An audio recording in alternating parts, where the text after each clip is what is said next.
Oke, hari ini firman Tuhan saya ambil dari 1 Yohanes, ya Injil Yohanes pasal yang pertama ya, ayat yang ke-41. Saya baca begini ya, firman Tuhan mengatakan, Andreas mula-mula bertemu dengan Simon, saudaranya, dan ia berkata kepadanya, kami telah menemukan Mesias, artinya Kristus. Ia membawanya kepada Yesus. Yesus memandang dia dan berkata, engkau Simon anak Jona, engkau akan dinamakan Kefas, artinya Petrus. Pada keesokan harinya Yesus memutuskan untuk berangkat ke Galilea. Ke Galilea itu Danau Galilea. Ia bertemu dengan Filipus dan berkata kepadanya, ikutlah aku. Filipus itu berasal dari Betsaida, kota Andreas dan Petrus. Filipus bertemu dengan Nathanael dan berkata kepadanya, kami telah menemukan dia, yaitu Yesus, yang disebut oleh Musa dalam kitab Taurat dan oleh para nabi, yaitu Yesus anak Yusuf dari Nazaret. Kata Nathanael kepadanya, mungkinkah sesuatu yang baik datang dari Nazaret? Kata Filipus kepadanya, mari dan lihatlah. Yesus melihat Nathanael datang kepadanya, lalu berkata tentang dia, lihat, inilah seorang Israel sejati. Tidak ada kepalsuan di dalamnya. Kata Nathanael kepada Yesus, bagaimana engkau mengenal aku? Jawab Yesus kepadanya, sebelum Filipus memanggil engkau, aku telah melihat engkau di bawah pohon ara.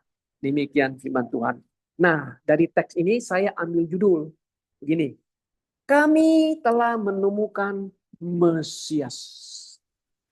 Nah, saudara-saudara, hanya bangsa Israel, orang Yahudi yang tahu akan janji Tuhan Allah akan mengirim Mesias kepada mereka. Tidak ada satupun bangsa di bumi ini yang mengerti, yang tahu akan janji Tuhan Allah. Hanya umat Israel yang tahu bahwa Tuhan Allah sudah berjanji akan mengirim Mesias. Nah, pada waktu Musa dipanggil dan diutus untuk membebaskan umat Israel di Mesir, setelah dibebaskan, mereka pergi ke Gunung Sinai. Sampai di Gunung Sinai, mereka menerima hukum Taurat. Setelah selesai menerima hukum Taurat, selama 40 tahun mereka keliling-keliling di Gunung Sinai itu. Kenapa? Kenapa nggak langsung masuk ke tanah Kanaan? Karena mereka tidak percaya Tuhan akan memberikan tanah Kanaan kepada mereka. Jadi ada 12 suku ya yang pergi sebagai spy. Spy itu mata-mata ya. Spy ya. Kayak kalau Israel sekarang istilahnya Mossad. Mossad itu agen-agen rahasia. Kan diutus oleh Musa kan? Pergi kemana? Untuk meninjau, untuk melihat tanah Kanaan. Mereka pergi ke sana. Wah, tanahnya bagus. Melihat ada buah-buahan yang tumbuh bagus. Mereka senang ya melihat tanah yang Tuhan janjikan itu. Lapor kepada Musa. Wah, Joshua sama Kaleb lapor hal-hal yang indah. Tuhan telah kasih kita tanah perjanjian. Tapi yang 10 tidak. Tahu nggak?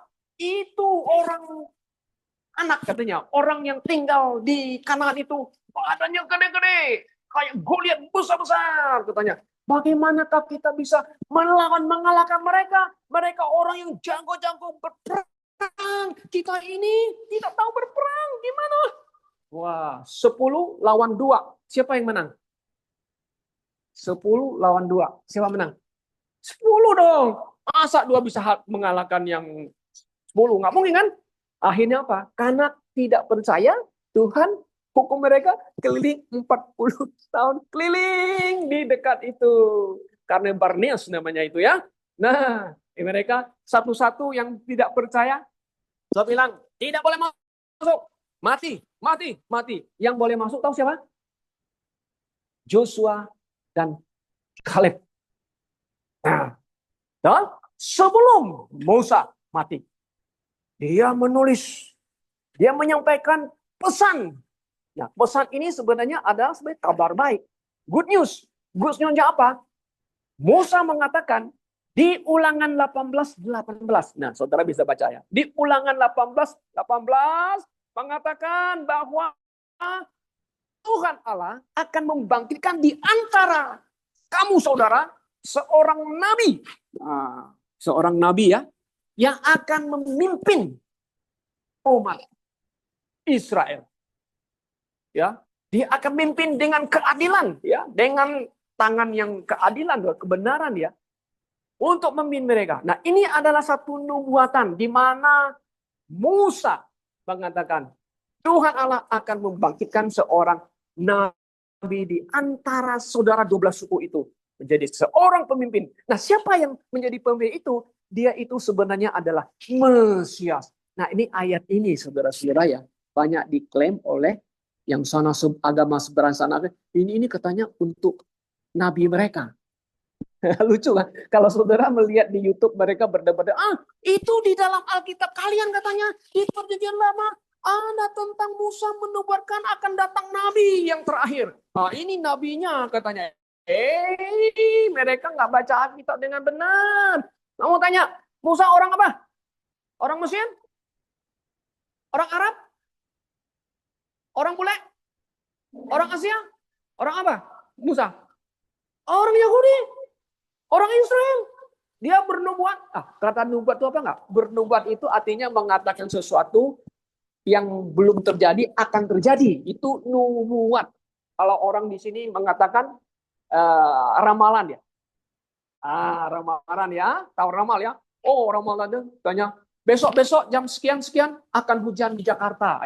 Itu yang meramalkan siapa tuh? BMKG. Nah, ini Musa itu menubuat mengatakan apa yang Tuhan mau sampaikan kepada umat Israel tentang seorang yang akan diutus, itulah Mesias. Jadi di dalam pikiran, dalam otaknya orang Yahudi sudah tahu itu siapa itu Mesias gitu loh. Mesias itu apa arti? Artinya Kristus, bahasa Yunani, Kristus. Oke. Nah, saudara yang saya kasih dalam Tuhan Yesus. Jadi ini adalah kabar baik kepada orang Israel tentang nubuatan di mana Tuhan Allah akan mengutus Mesias kepada orang Israel. Nah, untuk meyakinkan mereka kembali. Nah, ini kan terjadinya begini. Ya, nanti saudara bisa lihat ya. Nah, saya kasih ini ya supaya yang kecil tahu ya. Nah, kita ambil aja sini. Ini tarik garis ya. Tarik garis gitu ya. Jelas nggak ya? Oke. Nah, kita ambil tengah-tengah aja. Salib gitu ya. Oke, salib ya. Oke, Yesus disalibkan kan? Oke, Yesus disalibkan gitu ya. Nah, jadi di sini kita ambil Musa dengan apa nama istilahnya hukum Taurat. Hukum Tauratnya. Oke? Nah, jadi dari sini Musa dikasih tahu oleh Tuhan, you know what? Bahwa Tuhan Allah itu mau kirim Mesias Kristus untuk memimpin umatnya, kan begitu? Nah, dari sini sudah dinubuatkan. Itu ribuan tahun ini sebelum Mesias itu datang mati di atas kayu salib, kan begitu. Nah, jadi untuk meyakinkan mereka dia akan datang Mesias ini, nah, Tuhan mengutus siapa lagi? Nabi-nabi lain. Nabi-nabi lain seperti Nabi Yesaya. Nah, Nabi Yesaya banyak menubuatkan tentang akan datang Mesias.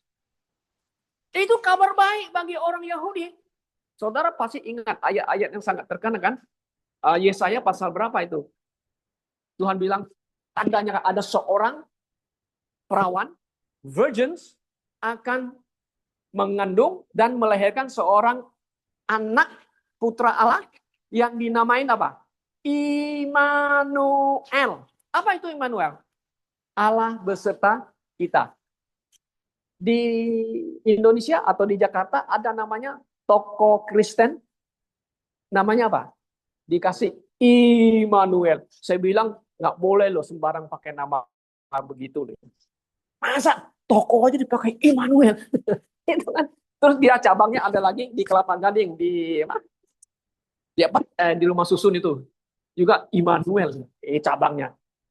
Banyak orang juga kasihnya Immanuel. Nah, ini orang Yahudi Immanuel. God be with us. Yehova atau Elohim bersama dengan kita. Untuk meyakinkan mereka. Kemudian lagi kalau saudara lihat di Yesaya pasal 9, seorang anak telah diberikan kepada kita. Nah, ini kabar baik akan lahir. Wah, namanya apa? Namanya ajaib. Namanya apa lagi? Penasehat. Namanya apa lagi? The Mighty God. Wah, Allah perkasa. Allah yang perkasa. Kemudian Bapa yang kekal dan the Prince of Peace. Prince of Peace namanya Raja Damai. Itu kabar baik. Orang Yahudi tahu itu. Wah, Mesias akan kapan bisa datang. Terus dinubuatkan. Dan nabi-nabi kecil juga menubuatkan tentang Mesias yang akan datang. Kan begitu. Oke. Kemudian apa yang terjadi, saudara ya? Bahwa sebelum dia datang, jadi orang Yahudi itu menanti kapan Mesias datang. Nah, setelah itu tiba waktunya Mesias akan datang, dikasih tahu oleh ini malaikat kepada Maria di Nazaret. Gabriel datang, dia mencari Maria, seorang perawan. Dialah yang mengandung dan melahirkan sang juru selamat. Oke? Nah, jadi begini, untuk meyakinkan mereka bahwa Mesias akan datang, yang pertama dia harus datang dari keturunan. Nah, keturunan dari Raja Daud. Ini dari mana kerajaan Daud? Kenapa? Karena sebelum dia datang itu kan ada kerajaan-kerajaan yang muncul ya di Israel kan. Kerajaan yang pertama yang dipimpin oleh siapa? Saul. Masih ingat Saul? Saul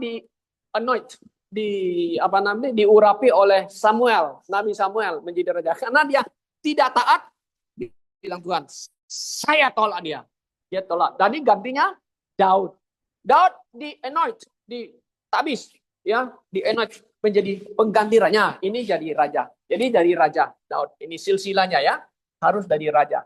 Oke? Nah, saudara, kita lihat di dalam Alkitab banyak ditulis mengenai keturunan datang Mesias itu dari Daud itu 2 Samuel pasal 7. Saudara bisa baca ya, pasal 7 ayat 12 13. Oke? Kemudian lagi kalau kita lihat di Yeremia juga ada pasal 23 ya. Saya hanya tulis sebut-sebut aja. Oke. Kemudian kita lihat di New Testament aja. Di Matius pasal 1. Nah, supaya saudara bisa lebih jelas ya. Di Matius pasal 1 ayat yang ke-1 sampai ayat 16 mengenai silsilah. Nah, ini keturunannya itu harus dari silsilah ya. Silsilah. Silsilah itu bahasa Inggris artinya apa ya? Genealogi apa? Kita harus pakai genealogi. Silsilah bahasa Inggris ya. Betul ya? Genealogi. Kita selepas genealogi, jadi keturunannya terus silsilah itu ya. Nah, di Matius dicatat Yesus dari mana? Coba ayat 1. Silsilah Yesus Kristus. Kristus itu Mesias. Anak Daud. Anak Abraham langsung. Nah, jadi kita lihat. Nah, sebelum dia ini kan ada di sini kan Abraham kan? Abraham nenek moyang siapa? orang Yahudi Israel. Oke? Dan kemudian dia punya anak apa? Dia anaknya adalah Ishak kan? Oke, Ishak. Ya. Ishak, kemudian Ishak mempunyai dua anak. Siapa? Esau dan Yakub. Siapa yang dipilih? Yakub. Yakub punya anak 12 orang. Ya kan? Nah, ini yang jadi bapak leluhurnya orang Yahudi, orang Israel, Yakub. Oke. Nah, dari Yakub inilah, di antara Yakub ini kemudian Yesus datang dari suku di spesifik lagi, dari suku Yehuda. Nah, itulah Raja Daud. Nah, supaya kita tahu semua. Oke. Jadi silsilah ini penting bagi kita, saudara. Kenapa? Alkitab yang mencatatnya. Oke. Nah, saudara bisa lihat lagi bahwa Mesias yang dijanjikan itu ya kepada orang Yahudi, coba kita lihat dia disebut dengan apa? Di Lukas pasal 1 lagi. Coba kita lihat di Lukas ya, saudara bisa baca di Lukas pasal pertama ayat 31. Oke, mengatakan demikian. Nah, ini kan Gabriel datang kepada Maria kan. Kata malaikat itu kepadanya, "Jangan takut hai Maria." 30 ya. "Sebab engkau beroleh kasih karunia di hadapan Allah. Sesungguhnya engkau akan mengandung dan akan melahirkan seorang anak laki-laki. Hendaklah engkau menamai dia Yesus." Namanya siapa? Yesus. Kemudian ia akan menjadi besar. Akan disebut anak Allah yang maha tinggi. Dan Tuhan Allah akan mengaruniakan kepadanya tahta Daud bapa leluhurnya. Dan dia akan menjadi raja atas kaum keturunan Yakub sampai selama-lamanya, dan kerajaannya tidak akan berkesudahan. Nah, itu janjinya. Jadi Mesias yang dijanjikan akan menjadi raja orang Yahudi dan juga raja segala raja dan Tuhan segala Tuhan, dan kerajaannya akan selama-lamanya. Tahu ngerti apa selama-lamanya? Terus nggak putus-putusnya. Kalau sekarang kerajaan kan bisa turun ganti, bisa ganti-ganti kan? Ada kerajaan Majapahit hilang, timbul lagi nanti kerajaan lain, timbul lagi kerajaan lain, ya kan? Begitu, ya kan? Seperti dinasti di Tiongkok itu ada dinasti yang terkenal Chen Zhiwang, Chen Zhiwang, Chen Jingchen, Chen itu ya terkenal sekali. Chen Zhiwang nanti ganti lagi dinasti Song, nanti dinasti Li, saya Li. Ganti dinasti lagi Song. Ada lagi dinasti berganti. Jadi sudah 100 tahun ganti lagi. Kalau kerajaan Yesus nggak pernah ganti-ganti punya. Tapi kalau dinastinya di Yehuda ganti-ganti. Dari Daud ganti Salomo, Jeroboam ganti-ganti lagi. Tapi kerajaan Yesus selama-lamanya. Ini yang Tuhan kasih tahu sama kita di Alkitab. Jadi kalau kita tidak berada di dalam kerajaan Yesus, wah, happy kita. Karena dipimpin oleh Raja yang damai. Tidak ada perang, tidak ada krisis, nggak ada orang berantem. Ya kan?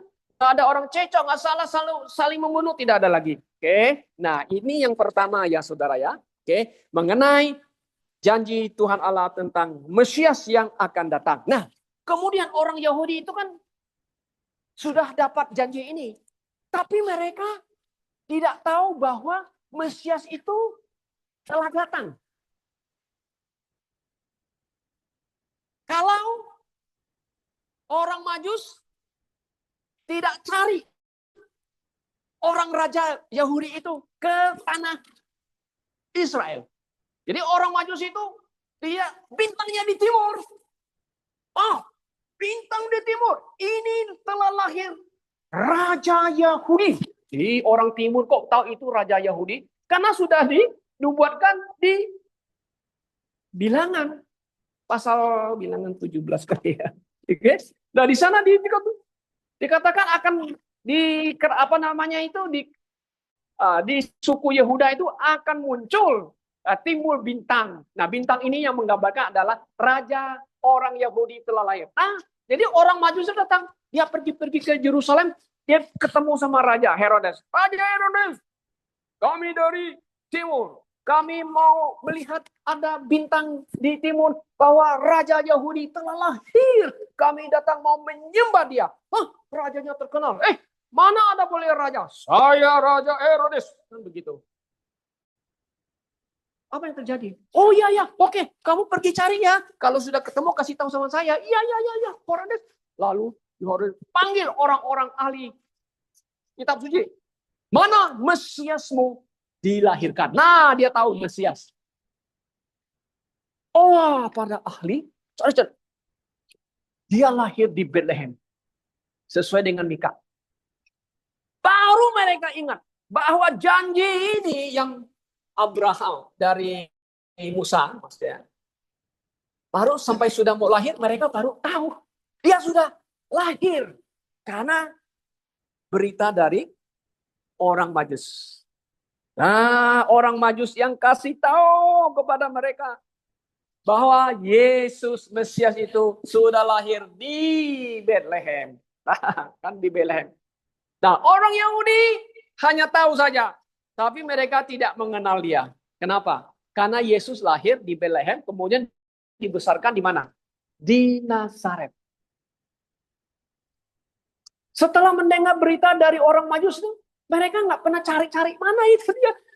Kenapa? Mereka pikir Mesias yang dilahirkan di Bethlehem itu sudah dibunuh oleh Herodes.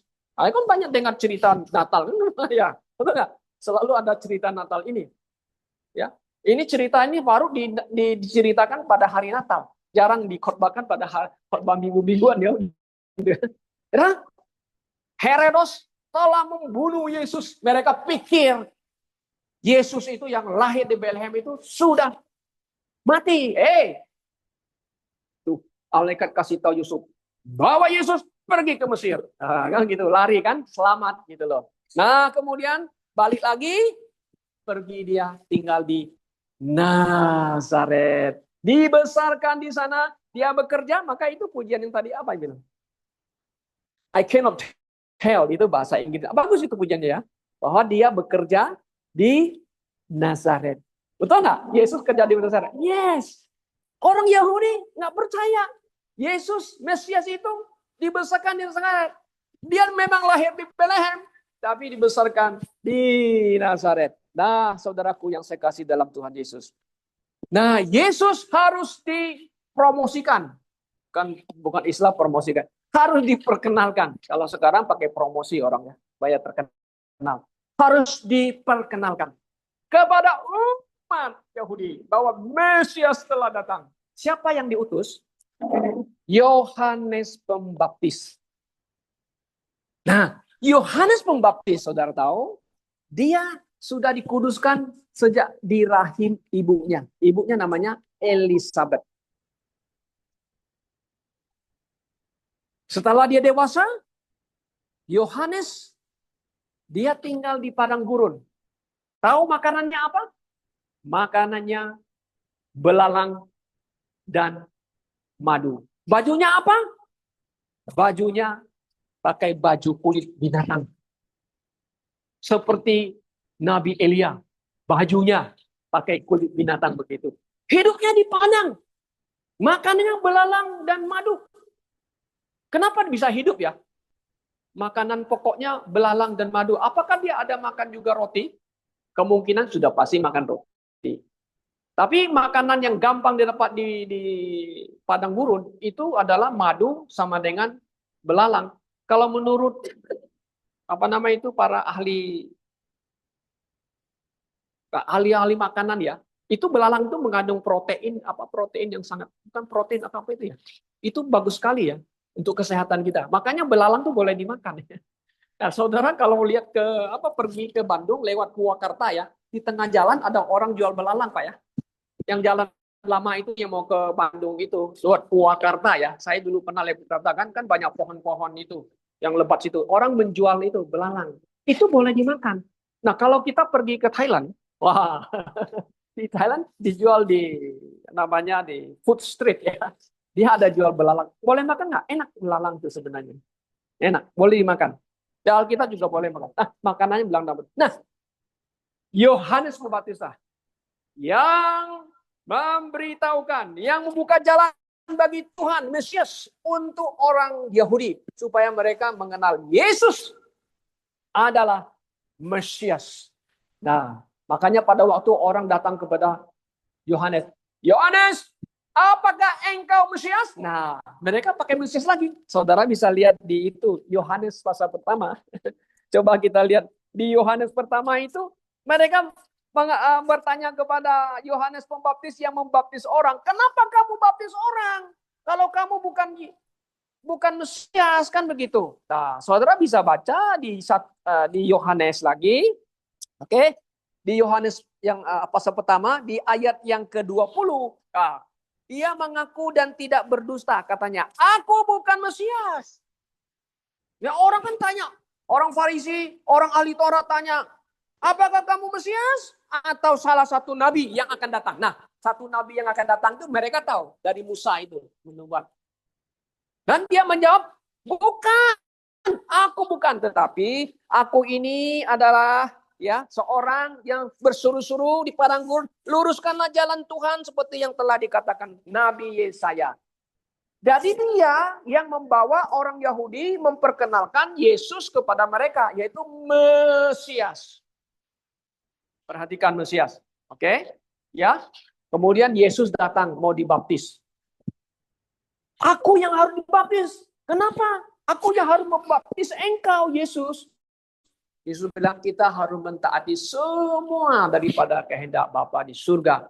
Lalu Yesus yang dibaptis itu diperkenalkan oleh Yohanes Pembaptis mengatakan, lihatlah anak domba Allah yang menghapus dosa atau menghapus dosa dunia ya. Itu di ayat 29. Saudara bisa baca. Pada keesokan harinya Yohanes melihat Yesus datang kepadanya dan ia berkata, lihat anak domba Allah yang menghapus dosa dunia. Dia Mesias.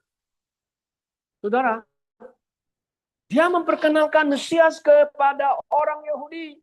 Maka itu Yohanes mengatakan, dia harus bertambah-tambah, aku harus makin berkurang. Itu di ayat 30. Saudara bisa baca itu di pasal yang kedua. Pasal ketiga ya, ayat yang ke-30 ya. Mengatakan, di Yohanes 3:30, Yohanes mengatakan begini, ia harus makin besar, tapi aku harus makin kecil. Jadi Yohanes tidak ambil kesempatan, oh aku Mesias. Enggak, aku bukan Mesias. Yesus yang dibaptis itu adalah Mesias. Dialah anak domba Allah. Nah, jadi orang Yahudi itu sudah tahu apa itu maksudnya anak domba Allah. Kenapa? Karena anak domba Allah itu, karena di dalam hukum Taurat kan mereka kan mempersembahkan korban di sini ya, ada binatang kepalanya ya, dipersembahkan. Ini menggambarkan Yesus Kristus gitu. Jadi mereka tahu apa yang dikatakan disabdakan oleh nabi-nabi, mereka tahu itu. Saudara, hanya mereka tidak mengenal ya. Yesus itu adalah Mesias yang dijanjikan. Nah, itu yang pertama. Itu yang tadi Majus, kemudian sekarang Yohanes, oke? Nah, Yohanes ini kan punya murid ya. Murid kan dia punya murid ya. Oke? Waktu Yohanes Pembaptis mengatakan, "Lihatlah anak domba Allah," itu murid-muridnya langsung memandang Yesus Kristus. Dia mengatakan, "Yuk, ikut dia. Jangan ikut saya." Nah, ini hebatnya Yohanes Pembaptis ini. Makanya dia mengatakan, dia harus bertambah-tambah. Dia harus menjadi besar. Aku harus menjadi berkurang kecil. Banyak orang jadi pendeta besar ya. Wow, saya hebat. Saya bangun gereja besar. Saya punya hikmat besar. Ya. Harusnya dia itu membawa orang kepada Kristus, bukan kepada dirinya sendiri. Maka itu banyak terjadi ya dalam gereja besar itu ya skandal-skandal yang saya lihat di Indonesia maupun di Amerika, ya kan? Bukan membawa orang kepada Kristus. The center of life is Christ, not the preacher, not our church, bukan gereja kita.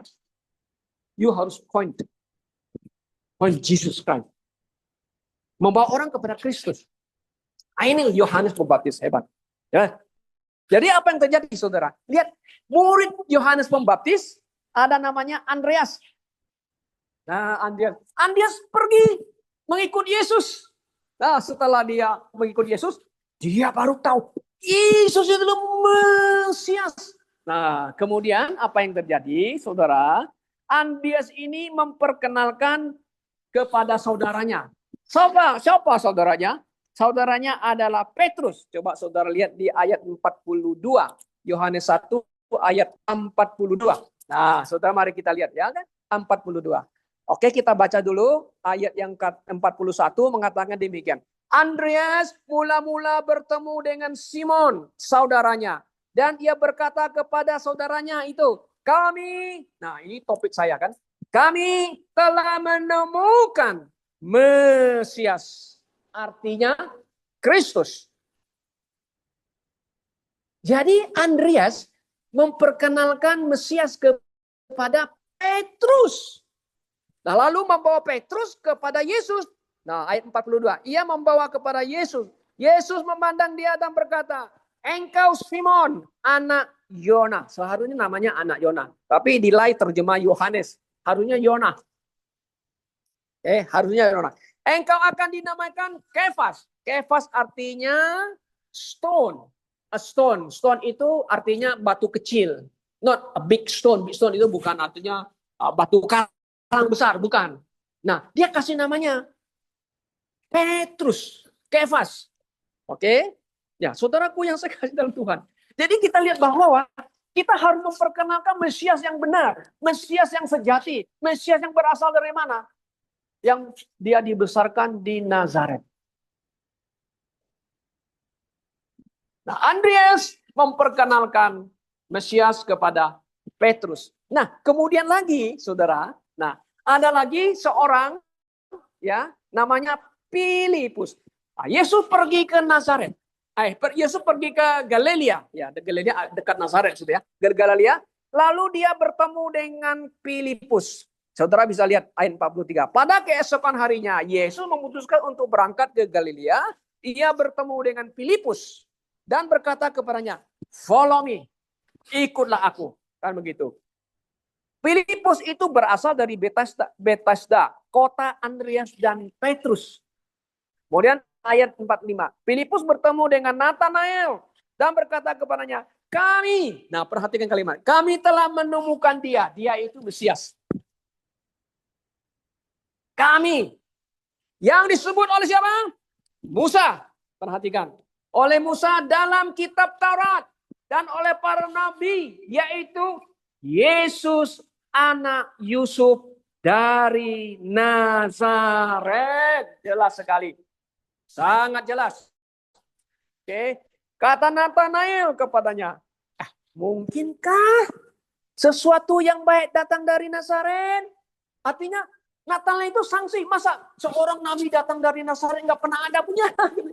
Biasanya datang dari Yehuda. Itu nabi-nabi yang besar, hebat dipakai Tuhan. Masa datang dari Nazaret? Nazaret itu kata kecil. Nggak ada apa-apanya. Nggak ada apa-apanya. Saudara. Ya, Nazaret itu. Nah, kemudian 47 ayat 47. Kata Filipus katanya.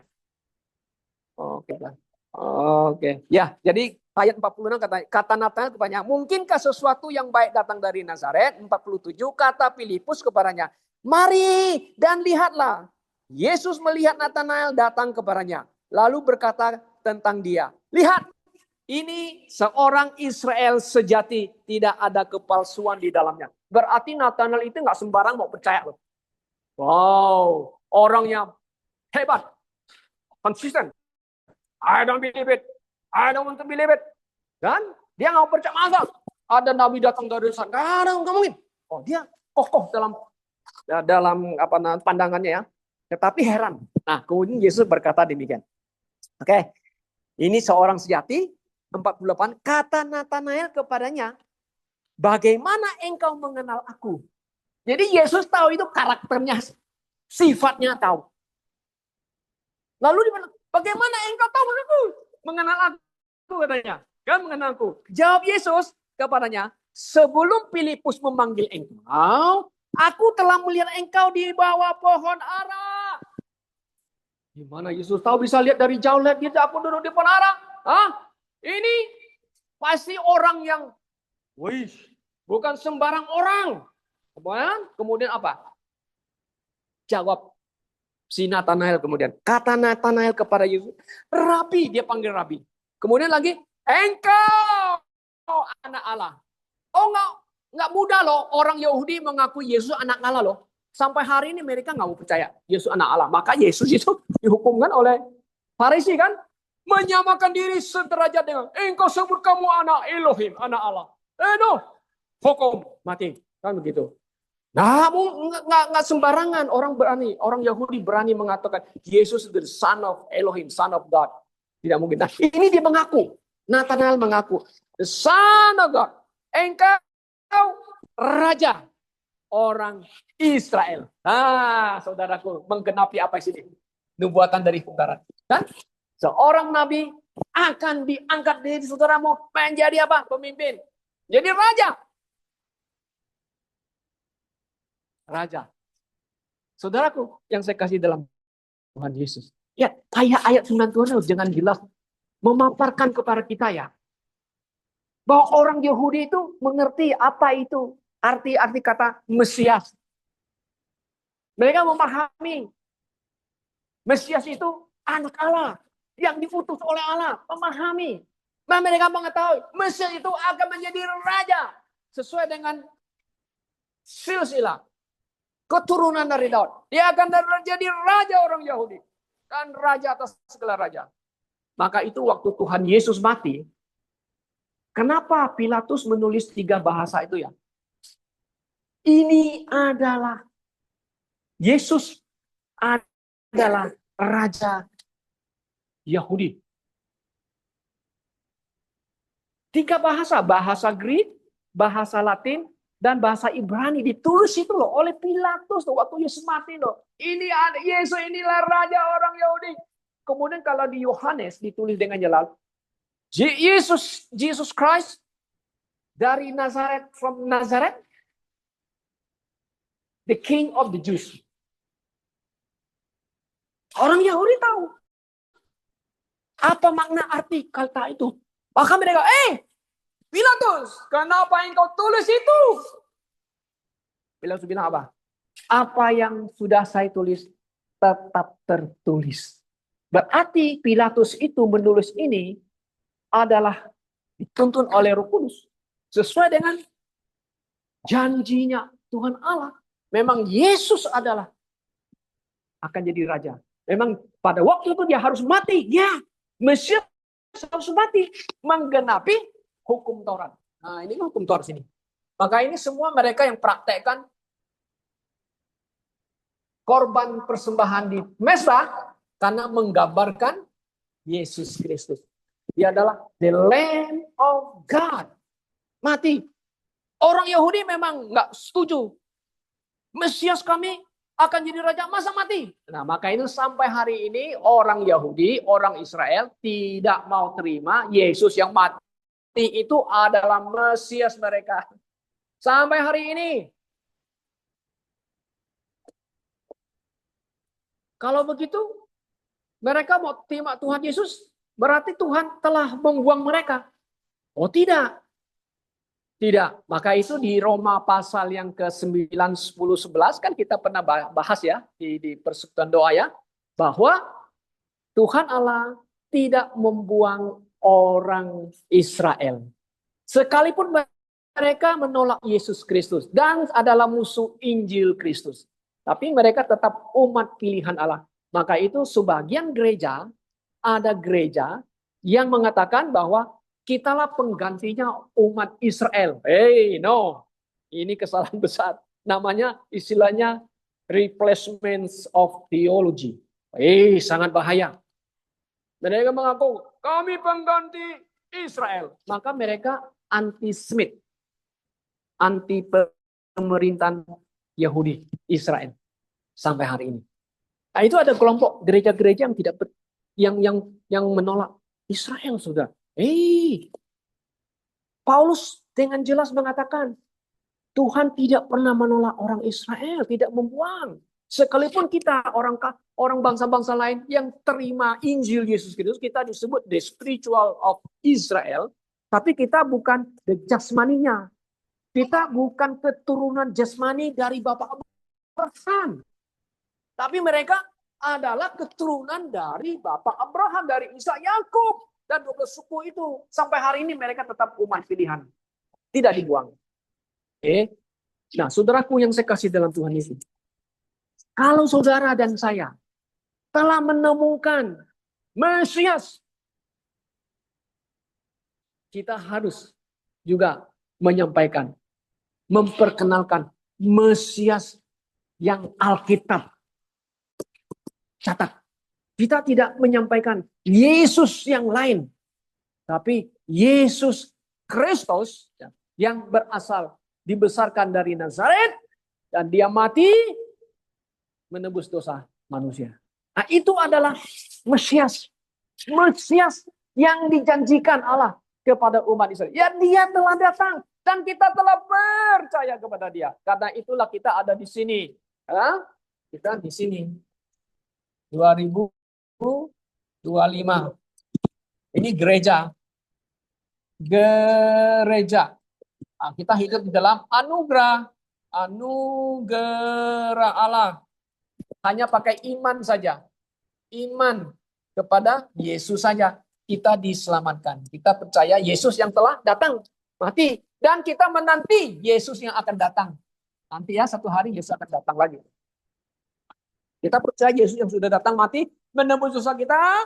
Dan orang percaya sekarang menanti Yesus Mesias itu untuk datang yang kedua kali. Menjadi apa? Raja di atas segala raja. Saudara. Nah, karena itu, Yesus memiliki 3 jabatan. 3 jabatan yang harus diurapi. Nah, kalau di perjanjian lama, ada 3 jabatan yang di-anoint. Di-anoint, apa itu? Imam Harun, anaknya, di-anoint oleh Moses. Itu yang jabatan. Jabatan kedua, raja.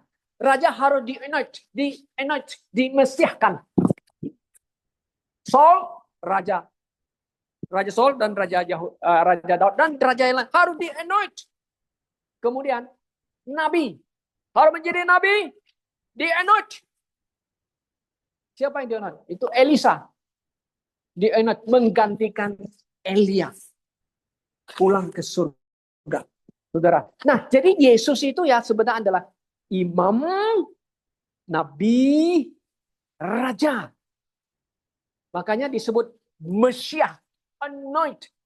Kapan Yesus di-anoint menjadi Mesias? Sebelum dia datang, dia sudah dinyatakan anak Allah yang maha tinggi dalam perut Maria. Sudah disebut anak Allah yang maha tinggi itu di-anoint. Kemudian untuk membuktikan dia anoint, pada waktu Yesus dibaptis oleh Yohanes, di mana Roh Kudus turun ke atas Yesus. Anoint by the Holy Spirit. Kemudian ada suara dari surga berbunyi, inilah anak yang berkenan kepada Gua, anakku yang kekasih. Ya kan? Anoint. Kenapa? Supaya anoint itu artinya menjadi juru selamat dunia. Layak menjadi juru selamat dunia. Mati menggantikan manusia. Mati di tempat orang berdosa. Yang berkenan kepada Tuhan. Siapa yang bisa menjadi juru selamat yang berkenan kepada Tuhan Allah? Tidak ada orang lain. Tidak ada Mesias yang lain. Jikapun ada Mesias yang lain, itu Mesias palsu. Kenapa? Yesus sendiri mengatakan di Matius 24, ya kan? Akan muncul siapa? Nabi-nabi palsu dan Mesias palsu. Mesias itu artinya Kristus palsu. Ada orang pendeta mengatakan, oh si pendeta ini diurapi oleh Tuhan. Itu Mesias palsu. Nggak ada orang yang bisa mengakui dirinya diurapi. Nggak boleh. You cannot say that somebody great preacher anointed by God. No, tidak. But used by God, yes. Not anointed itu artinya hanya dibagikan oleh Yesus. Jesus Christ. Only Jesus Christ can use the Messiah. Bahasa Ibrani, Mesias. Hanya Yesus. Kalau ada orang yang ngaku-ngaku Mesias, itu namanya Mesias palsu. 1 Yohanes pasal yang kelima juga mengatakan, Yohanes mengatakan, Mesias palsu itu antikris sudah muncul. Jadi antikris itu bisa dinamakan dua posisi. Antichrist melawan.